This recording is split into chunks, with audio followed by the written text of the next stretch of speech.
ఆ బీజేపీ అనే పార్టీకి అసలు తెలంగాణ ఏర్పాటే ఇష్టం లేదు, తెలంగాణ ఏర్పాటు అవడమే ఇష్టం లేదు. అందుకే వాళ్ళ అగ్రనాయకత్వం అంతా కూడా ఏం మాట్లాడతారు, తల్లిని చంపినరు పిల్లని బతికించారు అని ఒకలంటారు, ఇంకొకరు ఏమంటారు, నిన్ననే ఒక తలకాయ లేని ఎంపీ మెడకాయ మీద తలకాయనే లేదు ఆయనకు, ఏమన్నాడు ఆ ఎంపీ, ఇండియా పాకిస్తాన్ విడదీసినట్టట, ఆంధ్ర తెలంగాణను విడదీసిరట.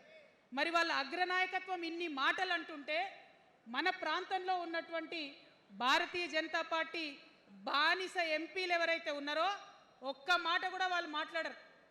ఫెడరల్ స్ఫూర్తికి విరుద్ధంగా రాష్ట్రం ఏర్పాటు అయిన తర్వాత 7 మండలాలు మనకి గుంజుకుంటే పార్లమెంట్లో పల్లీకులు ఇస్తారు కానీ ఆ ఎంపీలు ఒక్క మాట కూడా మాట్లాడరు.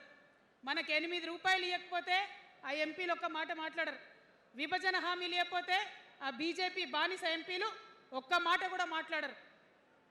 అంతేకాకుండా సామాజిక న్యాయం అనేటటువంటి ఒక కాన్సెప్ట్కే బద్ధ వ్యతిరేకి భారతీయ జనతా పార్టీ.